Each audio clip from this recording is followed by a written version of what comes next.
Thank you for tuning in and welcome back to the channel. If you're new here, my name is Drydick. I do videos about different Diablo 1, Diablo 2, and World of Warcraft mods. If any of that sounds interesting to you, consider subscribing below as there will be many more videos in the future. Alright guys, welcome to the video.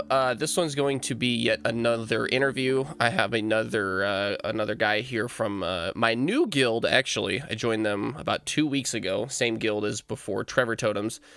This time we're going to be talking about more or less kind of the dark side of heroic raiding. I've talked with a few friends who haven't really experienced it themselves, and a lot of them show interest in heroic raiding, and I definitely did. And I was not really expecting some of the things that we've kind of come across from doing heroic raiding with these guys. And Namian here is with me, and we're going to talk about it, kind of discuss it. I've got a couple laid out questions, and then we're going to, later on in the interview, we're just going to kind of free ball it and see where we go from there. So if you'd like to introduce yourself, you can, Namian. Yeah, I'm Namian. I'm healing and tanking in Trevor Totems, Team 1, the Heroic 10-man team. I've done pretty much all the content, besides Heroic McDaradon. I've done raid leading for 25-man Heroic Rule. We got to rank first on that. Almost got banned, because of some stuff we're gonna talk about later. Yep. Alright, So let's get into it. Yeah, sounds good. I think I was actually there. I think that was my first foyer into heroic raiding. I remember you guys doing it, and it was quite fun. Yeah, we did one attempt earlier that almost got us banned. Yikes, that's bad. But you weren't there for that. Yeah. Awesome. Okay, so we'll start with just the generic questions, and we'll kind of go down. And feel free to, expand on these as far as you want or as little. I might throw in some other questions if they've come to mind. If during the, questions you have something else you want to say, just feel free to say. We're not really trying to keep a super strict form, but we'll start with the first question. Number one, what is your favorite thing about heroic raiding right now? Custom mechanics from Ascension. They are really what keeps me interested in heroic raiding, because as soon as you go into heroic, it's something different. It's not the usual TBC stuff, so there's always nice things to learn. And some of the mechanics are really enjoyable. What's what are your favorite custom mechanics that you've come across that make you think man, this boss is awesome, I can't wait to fight it every week? Curator. It's like one of the most balanced fights right now. There isn't a lot to do, but there's enough that keeps you engaged. You need to run out with determinations, you have to keep DPSing the flares, then there's a big burst phase, so all the DPS like it. Yeah, I can see that. I like Curator too. It's an interesting fight to heal because of all the astral flares, of the hateful bolts, determination, and it's also an interesting fight to tank because you're not really struggling for threat at the start, since all the DPS will be on the flares. Okay. Yeah, I'm looking to try to tank Curator too, because I know he hits just like an absolute truck. I can't wait, because doing the Gruul heroic on shield tank feels a little sketchy right now, but we can get into that a little bit later. Yeah. Cool. All right. What's let's just ask the opposite. What's your most disliked or unfavorite thing about the heroic raiding scene as general right now? It would probably also be custom mechanics. Okay. Because where some fights are really enjoyable, like Curator, some fights are just really annoying, if I put it that way. Sure. Which ones come to mind? The ones that come to mind is Heroic Prince Malchazar. It kind of all gets convoluted very quickly. In the last phase, for those that don't know, there will be 2 Infernals dropping every 2 seconds or so. So the tank almost always can't keep track of what gets doomed next, and you kind of have to stack in a corner to even beat it. Didn't they fix the cheese stacking in Prince? Because I know you could kind of abuse them like early on in the expansion. Yeah. Very early on, that was fixed, but there's another corner that works. Ooh, the other secret corner. Yeah. Well, it's not really a secret corner, but also some fights. Or the thing that annoys me the most about the custom mechanics is that sometimes they're not balanced at all. Mm-hmm. At the start of flex mechanic, the flex rate Karazhan, for example, for those that remember Morose, not a very fun rate. Random food orders, the food did way too much damage. Those just kind of pull the spirit out of you when you're just hitting a brick wall and can't progress. For sure, I can, I can attest personally to that. I mean, you probably rated with a little bit more like better geared and better like expected players. But when I first strolled into Flex Kara with my old guild, man, Morose was like, it felt like you were fighting the end boss of the raid. He was unreal, and I want to say. I think it took us about 2 weeks to actually get to heroic because some people had some family things going on like the week or two at first release, and I want to say they nerfed it within like the first 2 weeks, right? They fixed it in the first 2 weeks. Okay. When they first brought out Karazhan, essentially all the hardcore raiders were beta testing it. Because on Atumen, the threat drops were just abysmal. Until someone found out that you can pull Atumen on top of the stairs outside of the arena. And then everyone just cheesed the boss. Then Morose just was way too overtuned. They lowered the shadow damage of the starving debuff by, I think it was a good 50 or 90%. I don't know how much. Wow, really? Yeah. That's the insane. Food mechanic used to do 500 per stack. So don't eat for 10 seconds, you're taking 5,000 damage a second. It used to kill you quite quickly. Mm-hmm. I don't even think it does that much in heroic now, does it? No, it doesn't. It's I don't want to say it's a joke, but you can stack up to 50. Yeah. As long as you're a healer and you're healing yourself, you can skip a couple of meals. That's crazy because, yeah, I mean, even going into the quote unquote fixed version in Flex was hard. Even 3 weeks later, I couldn't even imagine taking 5,000 damage a second when people were in like pre-raid blue and heroic dungeon gear. That would be nuts. Yeah, the way they did it is just everyone picked the food spot and just spammed it in the hopes of getting lucky. Was this still one that was random too? It didn't have like a set order? Yeah. So you just had to get lucky. Man, so you're basically saying like you could, if you needed like say pork, you could get apples 11 times in a row and you just get killed. I think they swapped from like apple to wine to apple to wine. I don't think you could repeat the same food, but yeah, you could just get unlucky and die. Dude, that also the healing was just abysmal at the start because of the lack of gear. Right. Yeah, just and the meta of healing hadn't really established itself so much as now. Like the biggest healing build that is used for Morose is the greater heal stuff. What's it called? Holy Radiance Renew.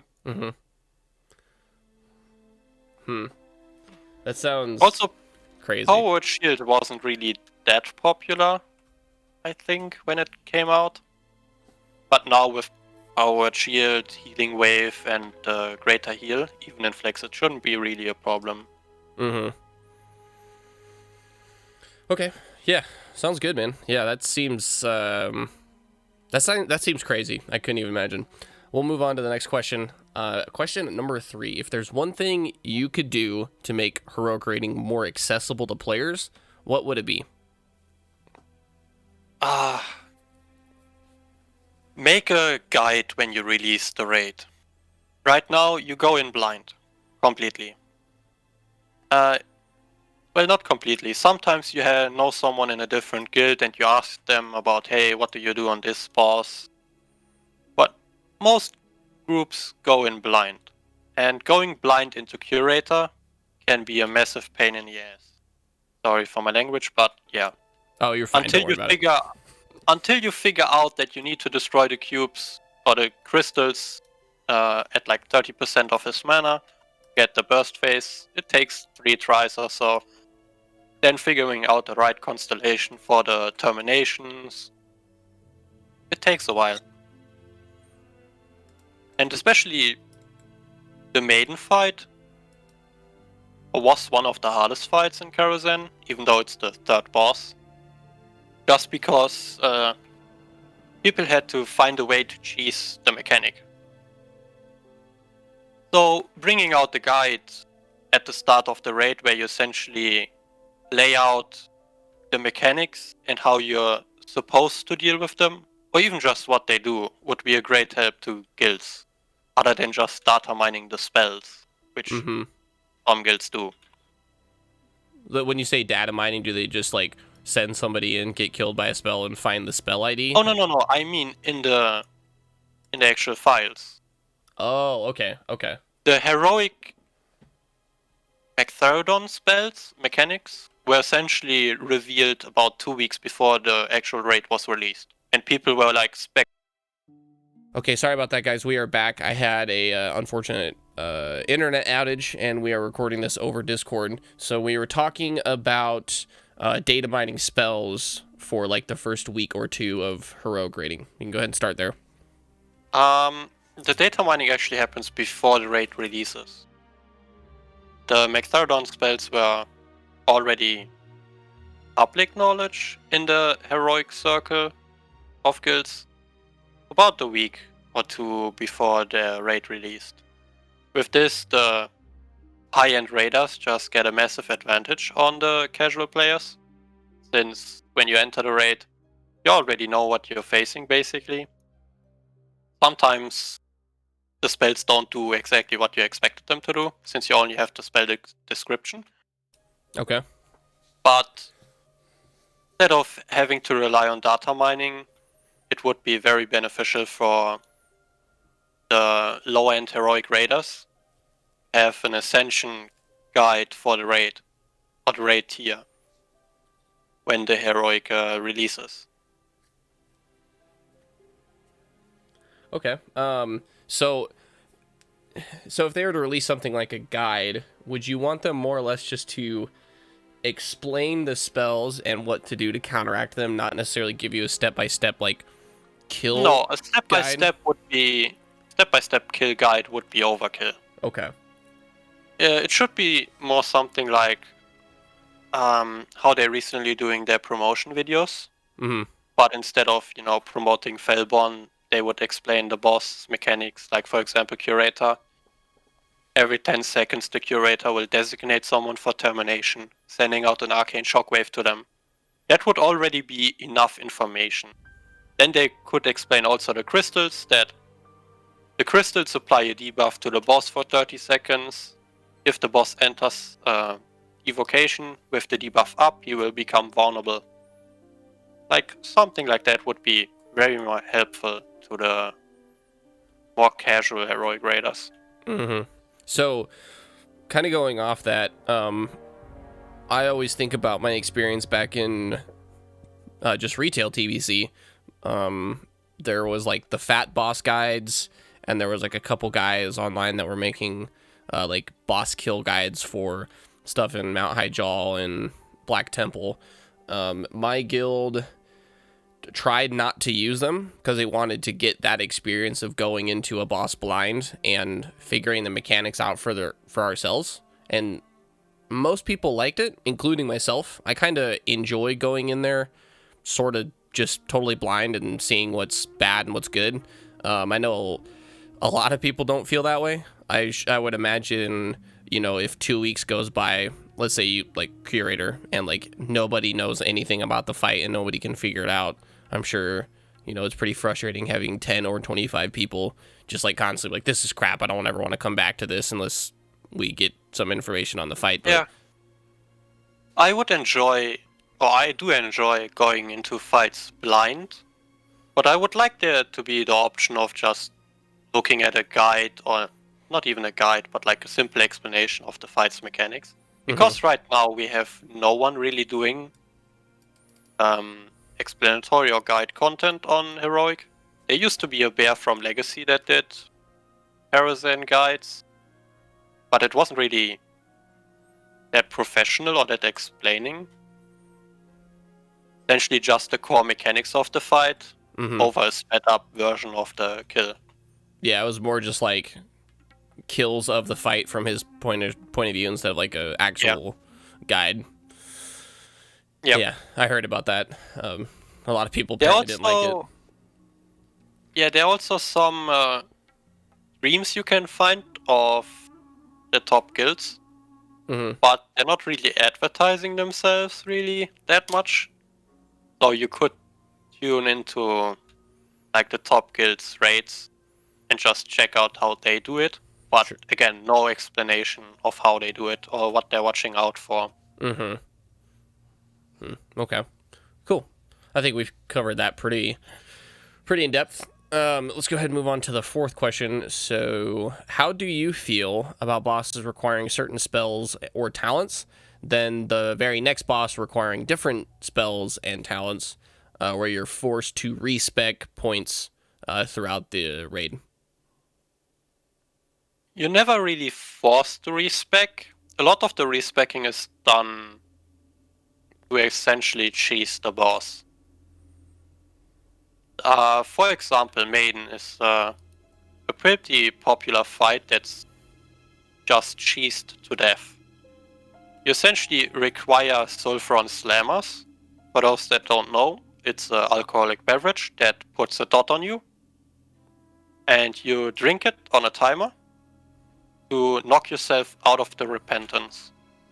So you skip the entire walking into Maiden, walking back out to not get repentance. Now the punishing thing for that is if you don't know essentially that you're supposed to have them, you basically can't do Maiden. Because the fight is just too tough on DPS right now. It's a 6-minute fight. It's a very strong DPS race with high punishment for positioning yourself wrong. So in those kind of fights, you will always see people picking up Ardent Defender, some type of mobility, often charge, disengage, and blink, just to make sure that they have it. And then in the next fight, which will be Opera, you have almost the entire opposite, where you unlearn most of your spells and pick up one ability essence abilities to cheese the Spotlight mechanic. Because Spotlight mechanic can also pick up Conjure Water, Conjure Food, and Slow Fall, and all these kind of spells. So people that rely on one main spell like Power Word Shield usually have 10, 20 just low ability cost abilities. This stuff, when it's something like Opera, it kind of feels just bad having to swap your build around. For some fights, like Shade for example, people used to pick up lots of immunities, Fire Ward, and that kind of stuff. I find it's actually more interesting because you can do the fight now basically without invulnerabilities when the full room happens. But you can also just, if you're not in Europe and you have a high ping, you can just pick up an invulnerability like Ice Block, the full room happens, your Ice Block, you're safe. Also stuff like picking up Fire Ward for the base, I find that more interesting than Hassel. Like, that's kind of my opinion on it. I would like to not see stuff like Opera, where the fight is just cheesable by picking up abilities that you essentially don't even use, right? Yeah, it seems kind of silly. Like, it almost defeats the purpose of having like a core build. Like, obviously, since this is like the classless WoW, it kind of feeds into that, you know, take what you need for the situation at hand. But when you're playing like let's say a hunter build and where you have maybe 10 points, 15 points at best to kind of move around before you start cutting into the functionality of the build around the REs and whatnot. It always feels a little weird when you're cutting away so much stuff just to cheese this one mechanic and then have to go to the next boss and not have the same thing happen. That's what I would recommend to newer players that have a build that they made themselves. Have about 12 ability essences spare over. A spare change, essentially. So you can pick up invulnerabilities, movement, or stuff that the group requires, like totems, auras. Mm-hmm.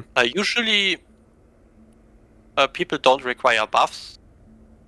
All the blessing buffs, the only one that's really required is the Greater Blessing of Kings, because buff specs exist, where two people go into a buff spec and buff each other and the group to essentially avoid having the ability essence cost in the group when you kill the fight. Right. Also, there's some marginally exploitive stuff where if you unlearn some abilities, the effect of the ability actually doesn't disappear. Like Firestones? Firestones, yeah. Also where is it? Ritual of Doom. You can summon Doomwalker that de-spells. You can summon 10 of them in a heroic 10-man. And you essentially have 10 de-spell bots in the group. Jesus. It costs 2 ability essence, but you can also unlearn it. So you pay 0 ability essence for 10 de-spell bots, and they can also stun and do some AoE. Interesting. That's some good cheese right there. Yeah, this happens in most of the fights, where it's just one ability is picked up to counter the mechanic. Mm-hmm. Okay. We can move on because I feel like those next 2 questions might take a little bit of time. Question number 5. How do you feel about the viability of specs in heroic rating specifically? It seems like hunters, mages, and certain tank specs and healer specs dominate the roster while pushing out other specs that aren't as viable. What I've seen recently is that there really isn't a dominating spec. If you see a lot of hunters, it's because the raid group decided to use hunters and a parry tank. Parry tanks right now have the worst threat imaginable. So to counter the low threat issue, you essentially just bring in a lot of hunters to misdirect the tank. Mm-hmm. Also, hunters have the benefit of, moving around, doing a lots of DPS while not getting punished by moving mechanics like Termination on Curator, Maiden, Food Mechanic, on Morose. There are so many movement mechanics that hunters excel more than anything else, really. But I've seen fire mages doing pretty good. I've seen laser chickens doing pretty good. I've seen so many builds right now. Back in Classic Ascension, there essentially only used to be one viable ranged spec, and that was Crossbolt. So it's really great to see so many different builds that can make it into heroic raiding. Now, you have to watch out. If you don't have synergy with your group, then you probably can't play the build in heroic at least. For example, in Trevor Totems we have a Fire Mage, and we support that Fire Mage with Spell Surges from the healers, so he doesn't have to focus on mana, can do more DPS. We also give him sometimes power infusions, because the healers have the spare points left over. You can't, or if you don't have the synergy and you just throw in a bunch of random builds, you essentially diminish everyone's overall DPS to such a low level that the fight becomes insanely hard. And if the fight becomes harder, it's even more difficult to do DPS, because you need to move more, you need to heal more, that kind of stuff. It's a feedback loop essentially. Okay.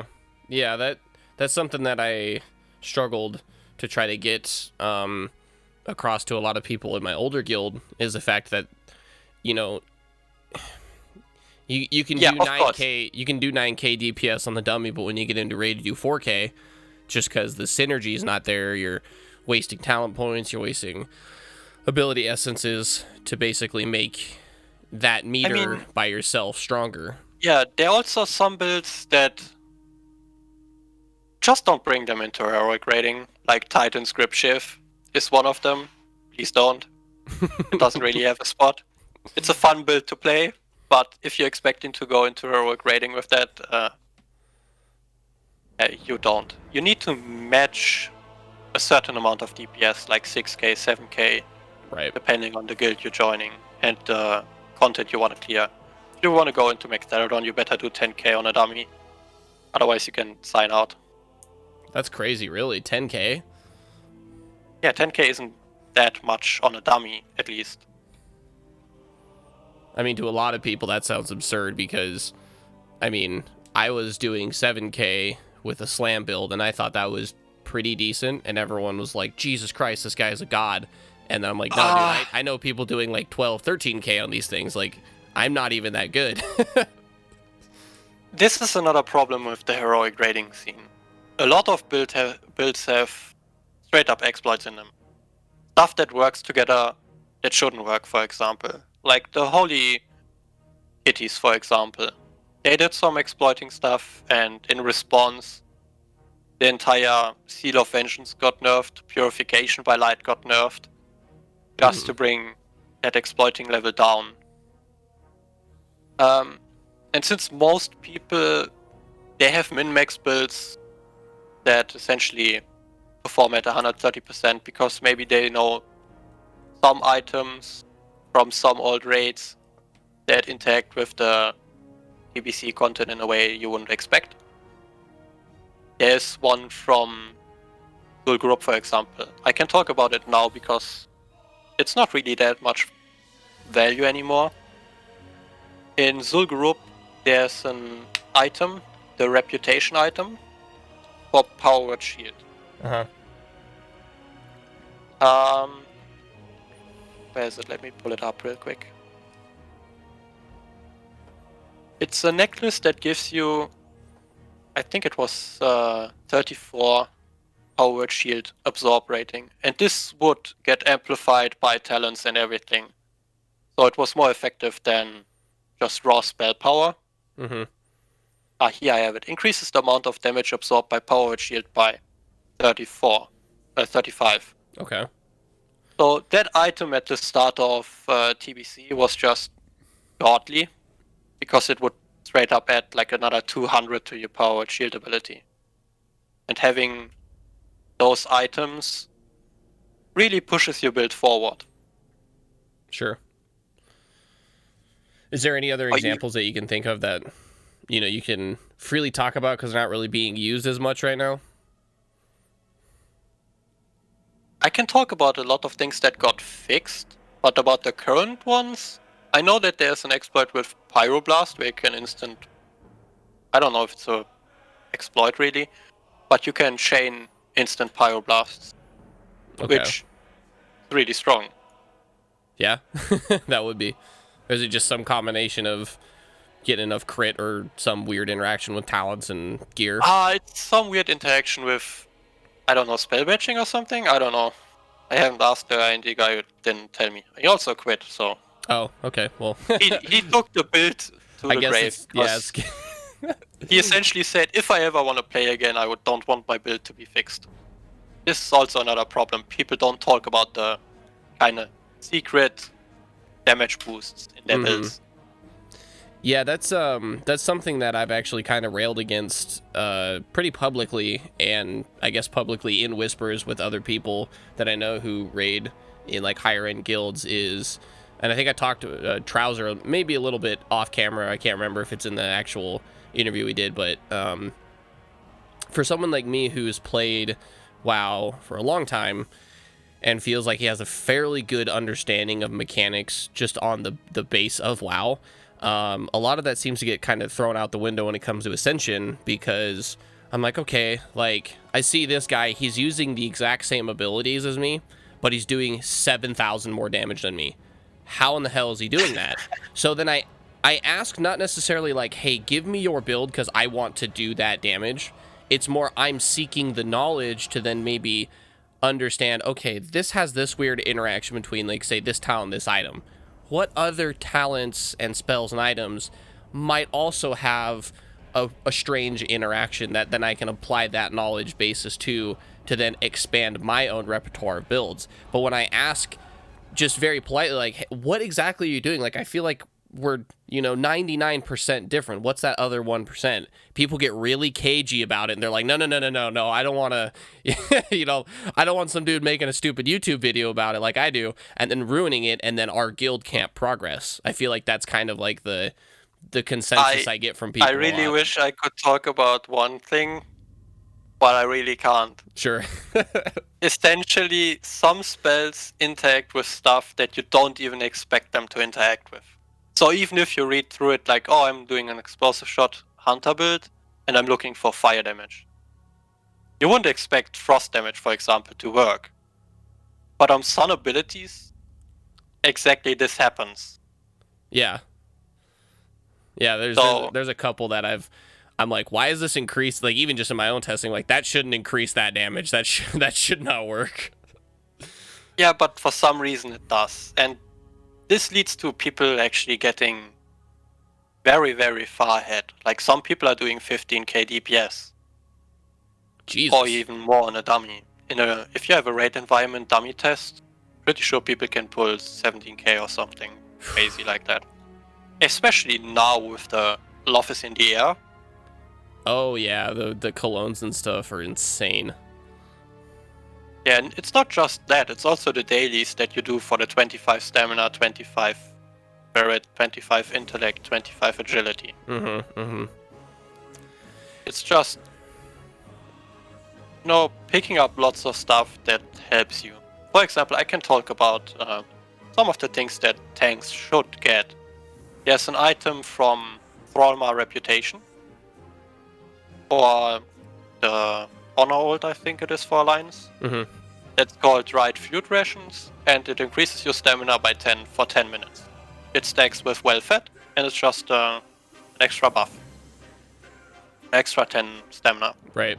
You can also do Dire Maul West or East, I can't remember.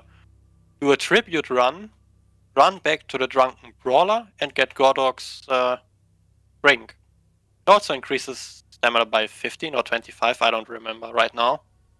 But these are the things that put the higher end guilds at a much bigger advantage. Right, yeah. If anyone's listening to this and might be thinking like, oh, it's only 10 stam or like 10 agility or 25 agility, but you have to understand that with full buffs, full raid consumes, and an entire roster, say 25 people, that 25 agility or whatever gets magnified tremendously, and you end up increasing your overall raid performance by much higher than just like the single person getting 25 agility. It adds a lot more than I think maybe most people think. Right now, as a tank, you can get an extra about 100 agility. Not agility, 100 extra stamina, which is like an extra 1000 HP. Yeah. Which tank doesn't want that? You can also stack some edgy items to give you another 2-3% avoidance. Yep. Like just by farming consumables. Or some old fish that they haven't thought about moving forward into TBC. So how do you feel like it's just as like I don't know if like wholesome or like a ethical side of raiding? How do you feel about that? Because like if you think, I think most people approach the game like anything in old content, don't need it. It's not going to be viable. So I'm just going to focus all my efforts on getting TBC stuff. And there is some stuff that people can do in TBC, but like as you're saying, go back to like vanilla and get the Zul'Gurub healing necklace for power and shield. Like 99%, 99 out of 100 people wouldn't think about that because they're like, it's not as good as X thing in this new current expansion. Like, how do you feel moving forward that Ascension might be able to kind of address that and be like, look, we get maybe if you want to squeeze out the last 2%, but it can make a very large difference in the long run. Honestly, just keep it in. At this point, they're not really that much of a big difference. They make clear smoother, but the top like 1% of the raiders, like the heroic raiders, they can already do most of the content by now anyway, because they have so many items that they essentially farmed by now. Most of them have suspended raiding even, because most of the gear is just disenchanted or given to second specs, trying out stuff, that kind of stuff. So I would just keep it in, have the more casual players now be able to pick them up, just for them to give them slight advantage. But no, even with the Karazhan nerfs, I don't think it's that much of a challenge anymore. At least for the heroic raiders or the top raiders. Yeah, I mean, just raiding with you guys for like 2 weeks, I know that you've been, kind of in the trenches and kind of grinding through all the first little bit of that, but it just seems like we walk in and just slap everything around. I'm wondering how it's going to feel going into the higher content in tier 5 and tier 6. The server dies. The what? The server dies. Yeah. And it's 3 hours of pain. Okay. I mean, it can happen, but yeah. Let's move on to the last question, and then after that, if you want to just talk openly about some stuff that you want to explain, we can. But let's just get through the last question, and then we can move on. Do you want the game to be balanced around heroic raiders or flex raiders moving into tier 5 and tier 6 content? Make it about flex raiders. Without flex raiders moving up, the heroic group, community, whatever, is just gonna stagnate and get smaller. A lot of the heroic raiding teams over Christmas have stopped raiding, and after in January or so, they formed back up, merged guilds, did that. But right now it's keeping about the same player base. So it would be really good if you tune the stuff around flex raiding, so that more people can go in, experience stuff, get better at the game, and then move up into heroic. That would be the optimal way. Okay. If the next tier 5 flex release is gonna be the same as Karazhan, it's gonna be a disaster, basically. I really want them to nail the either custom mechanics or just the balancing of the new raid, so that I don't want to say average Joe, but that more basic guilds can do it without too much problems. Sure. I mean, would you want like flex to be fairly accessible and then just have heroic just be this absolute nightmare to try to get through, or should there be a sort of flex should be an introduction to the raid, essentially, and heroic should expand on the raid in a new way. For example, some heroic raids in Karazhan right now, heroic fights in Karazhan are not really that much different from flex. For example, on Curator, the only difference is that the crystals don't respawn and you get one more termination. It's like, I would prefer it if Curator was just basic Curator and then you put the termination mechanic over just in heroic and keep it out of flex. Because at the release, the termination mechanic was just way too overtuned. And unless you already had the timing down, by using movement spells, invulnerabilities and everything, most guilds got stuck on Curator, essentially. Bless you. Okay, so we'll go ahead and kind of wrap up the formal questions there. I'll leave timestamps in the video to kind of like the start of these if people just want to hear each one, but we'll give you some time just to like kind of say things that like I guess you want to say or discuss anything, we'll just kind of like freeform it here. So is there anything that really we didn't touch on in these, 6 questions or so that you've always wanted to kind of give people, like, kind of like pull the curtain back for like the I wouldn't say casual, but like the majority of the player base into like what goes on behind the scenes in heroic raiding, the real sure. version of it? One thing is, heroic raiding is not about, oh, we have this mechanic, we are gonna do the mechanic. It's about, we have this mechanic, how do we cheese it? That's the fight. For example, on Shade of Iran, everyone picks up 3 invulnerabilities, pick up Ice Block, pick up the Mage talent that resets all Mage cooldowns, or all Mage Frost cooldowns, I think it is. Yeah, Cold Snap. Then pick up the Hunter, what was it? Deterrence, pick up Readiness, and you essentially have 4 invulnerabilities. Okay. So even if you get to the last enrage phase and you can't deal with the full room because you don't know how the dance works, you can just invulnerability through it. Ah, okay. That's just completely defeating the heroic mechanic. Right. There's some other fights where, if you're a new guild, always try to make sure that you have all the buffs. Also the resistance auras. They don't really do much, but they do enough that it's noticeable if you're struggling. Mm-hmm.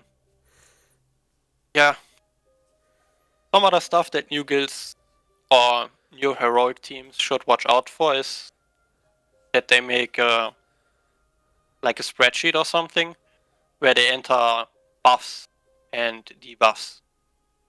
If you don't have a Curse of Elements, for example, that's a major DPS loss for basically everyone almost.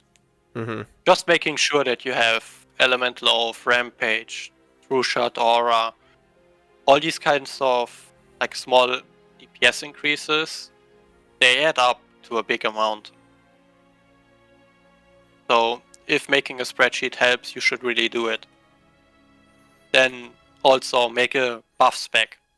Have someone or 2 people pick up an empty spec where they pick up all the buffs, talent all the buffs, because that's also a huge increase in overall raid stats on DPS. Mm-hmm. One person buffs the entire raid, the second person buffs the person that buffed the entire raid, and you both swap back to your normal specs. Now the entire raid doesn't have to pick up improved buffs. I don't know if the devs will fix it, but this is like one of the bigger things that newer guilds should do, because in newer guilds you don't often have the coordination that if you wipe, everyone immediately buffs and you can go again. Mm-hmm. Your heroic teams, it's usually wiping, sitting there talking for 15 minutes, then trying for buffs, then people start their own food buffs, and you just consume a lot of time, a lot of money by wasting flasks, and a lot of patience, really. For sure. It's something that, 3 years of raiding, because I raid led in Cataclysm and the tail end of Wrath of the Lich King. We did some heroic when it was available. We weren't like, server first or anything, but back in retail TBC, we were pushing like server third, server fourth, so we were like very competitive. And my raid lead had no fucking chill. Like, he had no time for your shit, had no time for you to mess around and not do a buff. Like, if we wiped and within 15 seconds you weren't like released and running back, you'd get kicked from the raid and get benched for a week. Because back in the day, you had to have 25 people. It's not like a 10-man flex anymore like we can here. So he understood that, 15 seconds multiple times during the night, you're wasting hundreds of hours a week of people's time. And like, people had kids back then, they had families, they had jobs. So the two nights we raided a week, every minute counted. And I can definitely attest to some people's mentality here is sort of similar. Like you would res, or people will be like, okay, I got to go to the bathroom, which is fine. Like, you know, everyone's got to go to the bathroom. I got to get something to eat, whatever. But like, there was so many times where you would just spend 10 minutes standing in front of a boss, not buffing, not eating, not using flask, and not really talking about anything productive, just kind of bullshitting, you know? That's what I wanted to say. You often talk about things that don't even matter. Also, during boss fights, newer guilds that struggle with mechanics, they don't call out stuff, they talk about random stuff. You know, sometimes just server mute everyone. Not really that nice, but it helps. Mm-hmm. Also, the clearing pace between the top raiders and just an average guild, like when I was in Malice, during 4 hours, how many tries did we do? I don't know. But in Yep, which is a combination of Shio and Yikes, during 4 hours, we could essentially almost clear the entirety of 25-man heroic Karazhan. That's the difference between if you fail, you pick back up, you're at it immediately. Just these immediate go at it again, you're already focused, don't lose your focus, going. It's a big difference. Yeah. There was a couple sentiments I shared with people in my last guild that, like, I always kind of, like, there are certain times where explaining stuff does help, but there is just a certain element of you're never going to be able to explain this boss into a kill. Just throw your face at it until you see the mechanics enough time and go through all the permutations of what could possibly happen, and then once all the stars kind of align, you get it killed. And that's how a lot of my raiding in early TBC was, where we understood, like, okay, this does arcane damage in a line, don't stand there. That was the basics of it, but like that doesn't take into factor like, what if I have to move for a different mechanic? What if I have to absorb this thing? What if I have to taunt? What if I have to move? What if there's an ad? What if it interacts weird?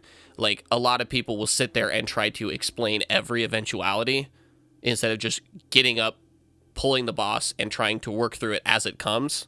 And you eventually spend more time just talking about it than actually doing the thing, and you spend more time not killing the boss by kind of doing that mentality about it. Yeah, there's some fights that you can straight up explain during Ascension as well. For example, the Opera event.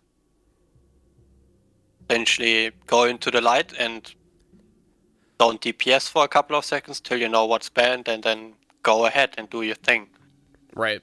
That's essentially all. However, in Shade, for example, when you have the full room dance, you need to actually go in, see what the people are doing, use an invulnerability yourself, watch what they are doing, and maybe on the next full room, you also try to do the dance.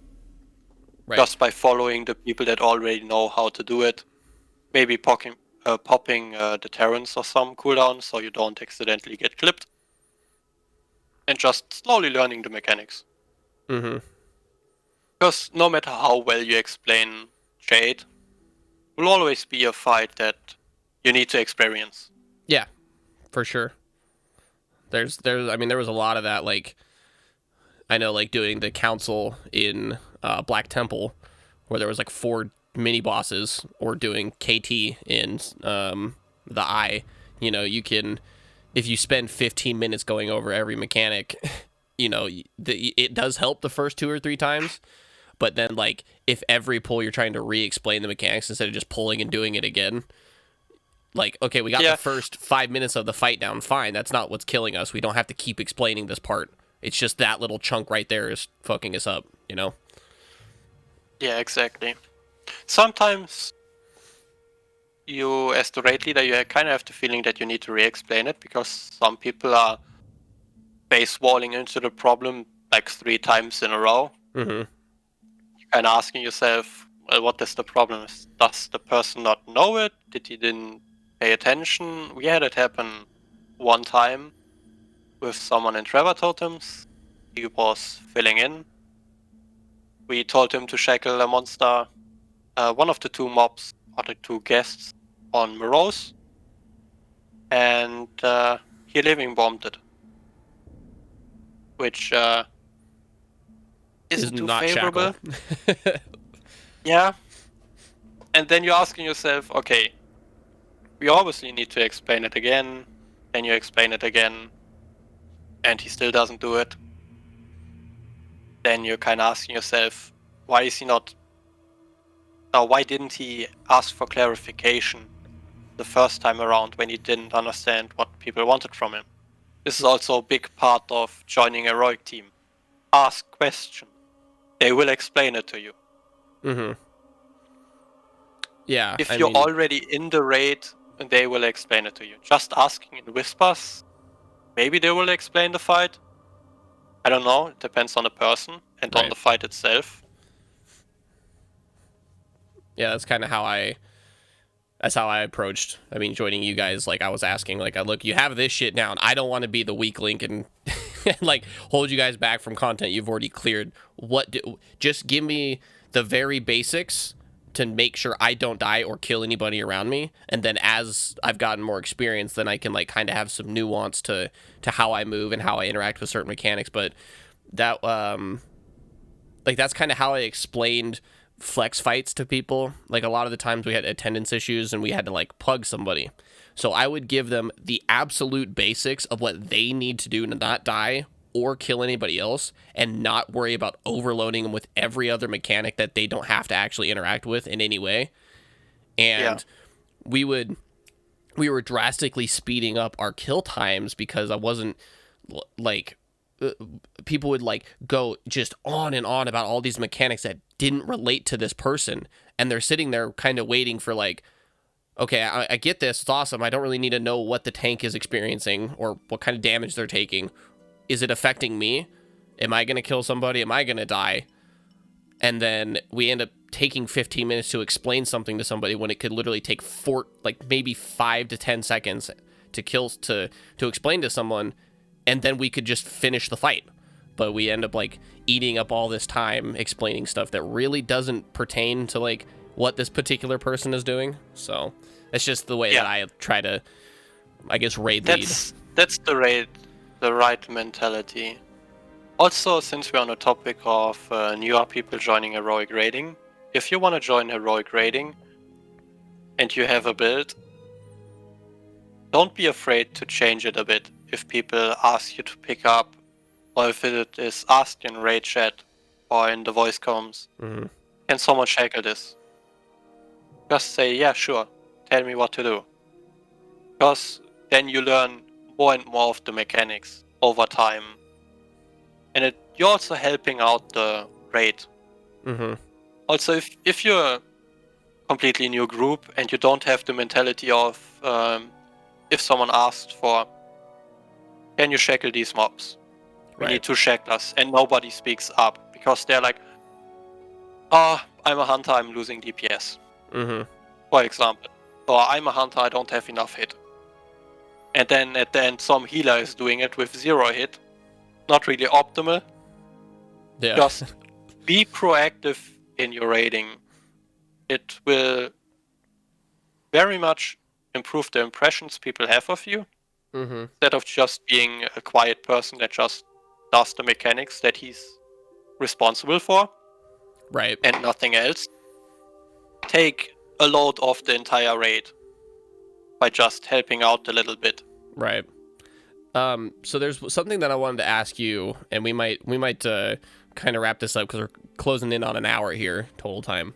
Sure. But there is something that I've wanted to ask someone who has been kind of in the upper echelons of guilds. You said you've raided with people from Shore and Yikes in that hybrid guild. Yep. Yeah. Coming from someone who was struggling to get through the flex content, even though personally I found it trivial. I found it extremely easy, but a lot of people around me didn't. They found it very challenging at certain points. There was this kind of underlying attitude or like perception about people who raided in heroics, as in their sweaty neckbeards. They're elitist douchebags. All they do is play meta builds because they're cucks and don't want to, experience the server for what it truly is and play what you want. I found a lot of that sentiment and mentality in the lower ends of guilds, and even just like in heroics and stuff. Like, I mean, not to sound egotistical at all, I would go into heroics with, say, like my old slam build that I played, doing like 7k on heroic boss, and then somebody doing like 1k on the same boss. Instead of being like, wow, how did you do that? How can I get better to maybe get close to that? They'd be like, oh, you're just playing that OP XYZ build. You're a douche. Have you personally experienced any of that?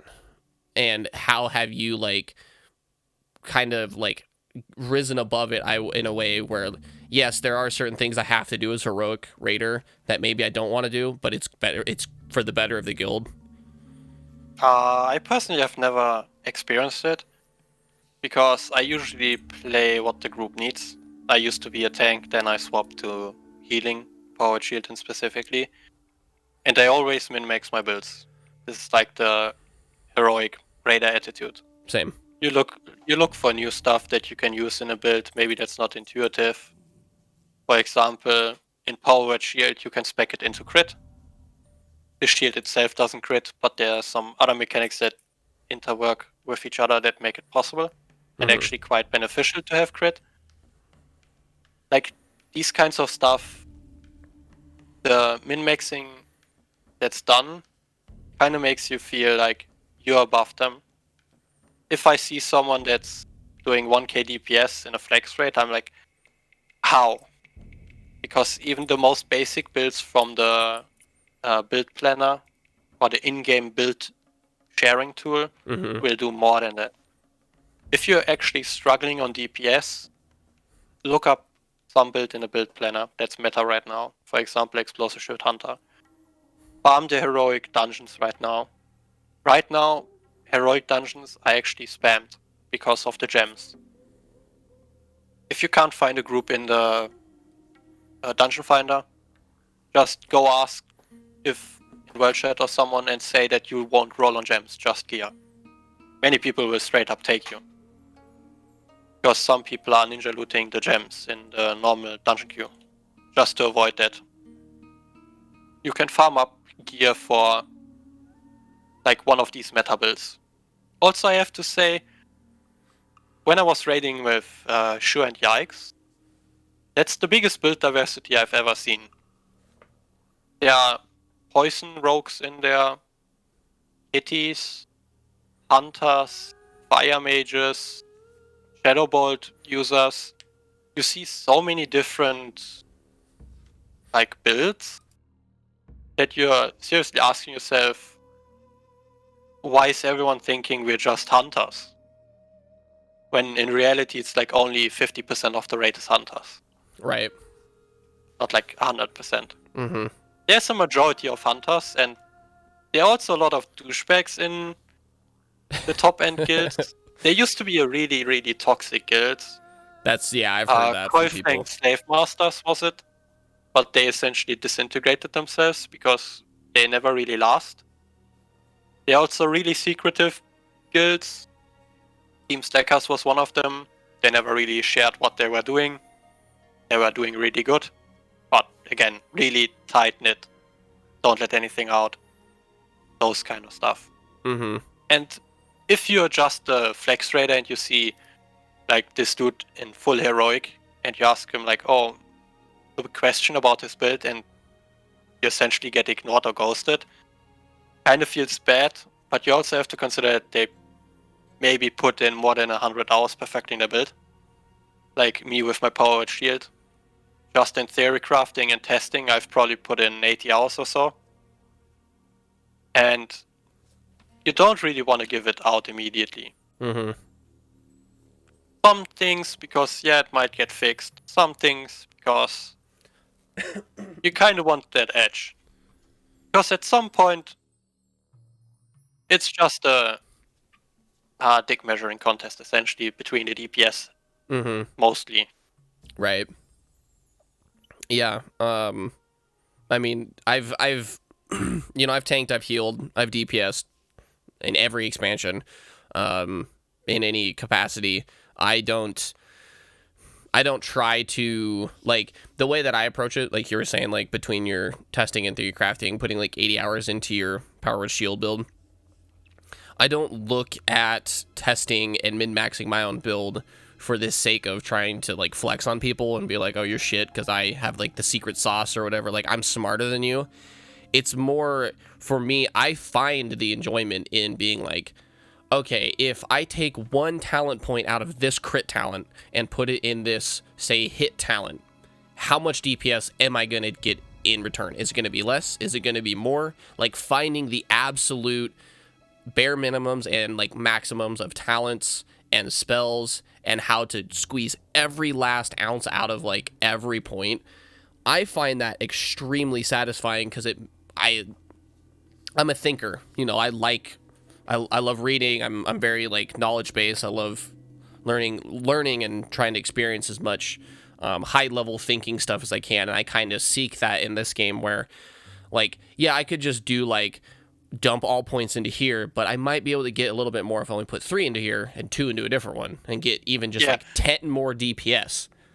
It's one thing for me. I find it interesting because I don't try to use it as like a dick measuring contest. Like, look, we killed the boss in the amount of time. I don't care if someone is doing 10K and someone's doing 4K.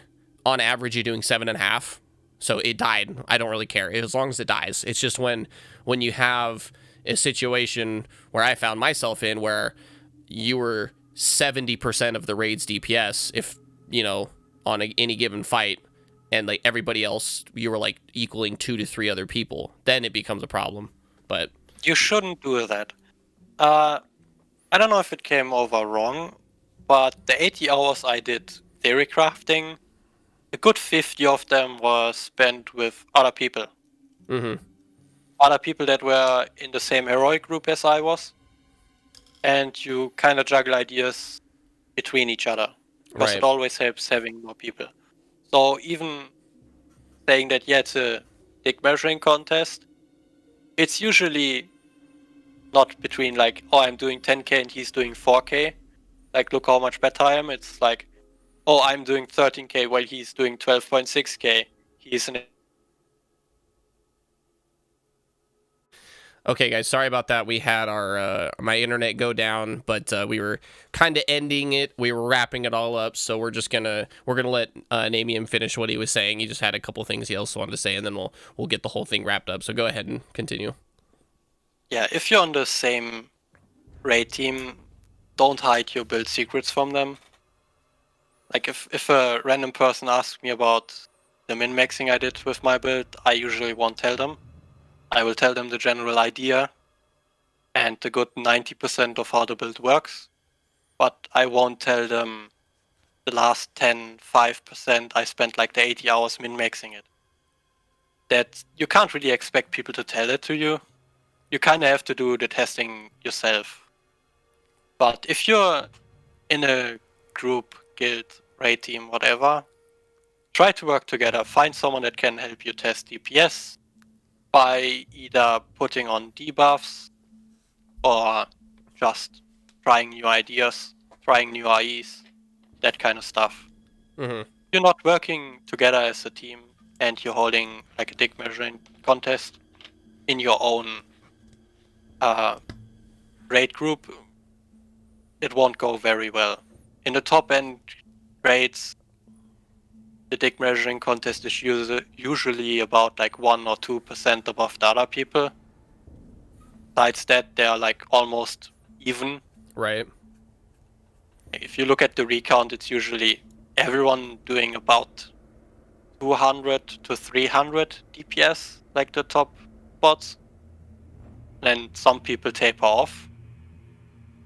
If you're like one of the lower people, ask someone to just, hey, I need to test something. Maybe include some different IE in my build so I can get some stuff out of it. Maybe just ask people in world chat. Sometimes you get a response, sometimes you don't. but you should always try to find someone else to theorycraft with you, because just way more ideas. Right. Yeah, the old notion of a rising tide lifts all ships type of thing. You want your raid team to be as tuned as you can, because you don't want someone playing essentially 99% of the same build but doing half the DPS. It doesn't make a lot of sense to bring that kind of mentality into a heroic raid, especially when you're trying to progress, where that, say if it's a 2,000 DPS difference, that 2,000 DPS could be the difference between you killing it and not killing it, and the guy who's holding the information back, it more or less falls on him, because I'm like, oh, I could have probably prevented that indirectly. Yeah, if you're also a new player joining a raid team, or you want to convert your guild into a heroic raid, make sure you have the right attitude going in. Some guilds just don't have the attitude. Everyone min-maxes their build, or at least the large majority of the group min-maxes. If you're in a guild that does not have the aspirations, or the skill maybe, to reach heroic raiding, most heroic raid teams will take people out of guild. You can join raid teams without joining or leaving your old guild. So you can still do flex with them, enjoy good times, while doing heroic content on the side. That's like one of the biggest misconceptions about heroic raiding, maybe, that you need to join the actual guild to be part of it. You really don't. Yeah, I mean that's good, because I do feel like a lot of people might feel trapped in, like, they like raiding with the boys that they're with, like 1 day a week just for the lulz, and just to shoot the shit and have some bants and just kind of dick around and flex and do whatever.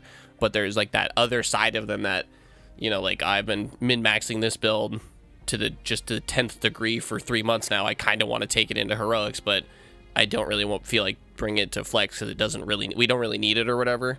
I feel like a lot of people might feel trapped in their guilds where they're like, oh, I can't leave this guild because it'll, like, some devotion or some kind of like allegiance to the guild, like you might betray them. I find it kind of silly, because ultimately at the end of the day, if you enjoy the people you're with, it really shouldn't be a big deal if one of your people goes with somebody else. It's not like they're saying, oh, I like these people better. They just want a different experience, so they seek that in other places. Like, you can only provide a certain amount of experiences for people with the same number of people day in and day out. Sometimes people just want to go play with other people. Like, I don't find it. Also, you will find often that in casual guilds there are usually like 1 or 2 players that don't have the reaction time, or I don't know how to say it politely, they can't get it into their head, some mechanics. There are some people whatever that just... But you will have them in your team, and if you try to convert that team into a heroic team, it will fail. Mm-hmm. Because there are so many mechanics that rely on personal responsibilities that you can't really convert casual guild into heroic raid. And if you're in that kind of team, maybe not leave the team, but look for a heroic team. Join the heroic team without leaving your flex guild behind. You can still raid with them, do whatever. Right. Cool. All right, man. Well, we're closing in on about a full hour of interview time, so we'll just go ahead and wrap it up here. If you have anything else you leave off, you can go ahead and say that now. But I think we're gonna wrap it up here. I could tell a story about how we got banned almost. Sure, why not? I'll leave a timestamp. People can people can talk about that. Go ahead. The fun end story. So it's about exploiting in 25-man Gruul's Lair. Mm-hmm. When we got the 10-man kill, our back then heroic team decided that, could just walk into Molga and do Molga, because there was an exploit at the time where if you just walk forward very slowly at the sides, you could pull the counselors separately. Really? So you could pick up Krosh and Olm, pull them to the entrance, kill them, go back to the arena, pick up Kigla and the healer, pull them back to the entrance, kill them, and then essentially just do a normal Molga. Okay. But now with extra time, one tank, and super easy essentially. We walked in there with 17 people because we don't need 25 just for that. Right. We did Molga, and then got the achievement of Realm First, hiking Molga. Uh-huh. That's kind of where we knew we fucked up. Because when you exploit, you shouldn't be getting Realm First. There's the like devs. this quiet, if you exploit, don't do it on Realm First, otherwise you're fucked. Yeah. Yeah. There are a lot of exploits in the entirety of Karazhan, where are not really exploits like cheeses. You can reset Atuman when he combines. If you taunt him outside of the arena, while one tanking him inside, you taunt him out. When he's combined, he will walk back into the arena, essentially combined, and you can do an entire new pull-em-in. Don't do it, but a lot of exploiting is happening. Yeah. It's not done now, but when a new raid tier releases, it's done a lot. Oh, yeah. Like a shit ton. Yeah. They will usually get like patched out immediately. Some heroic mechanics get added. For example, if you do heroic Atuman, the entire room is on fire. Right. If you walk outside and the boss walks outside, the boss despawns, or normally should despawn. That's done to avoid someone standing at the entrance of Karazhan to essentially nullify the charge, because couldn't find a path to charge to, so he just didn't charge. Yep. Then you would all stack into melee and you wouldn't throw fires as well, so you only had to deal with the shadow horses. Yeah. That's Like these kind of stuff, they happen a lot, but as we progress more and more to the later like stages of tier 4, they're getting less and less. necessary. Yeah. Yeah. Like just even used. Last time I've had the raid team use an actual exploit was at Molga. Like that was the last time when we were actually using an exploit. There are some conflicts about like what's an exploit, what isn't an exploit. Mhm. Usually an exploit is something that the devs didn't account for. Right. I would consider it cheese if you can walk to it. Like walk to a position where the fight gets marginally easier. Like pulling a boss into a corner, standing on a ledge, or whatever. Like that's considered cheese. At least for me. If you're using like an exploit, or an exploit for me at least would be something that's like completely not intended and breaks the fight. Right. But yeah. Awesome. Try not to do exploits. Yeah, It could get banned. the Hollow devs was do. confiscated. The devs do And watch yeah. fights, so be careful. Yeah. They sometimes check the logs, and on logs you can obviously see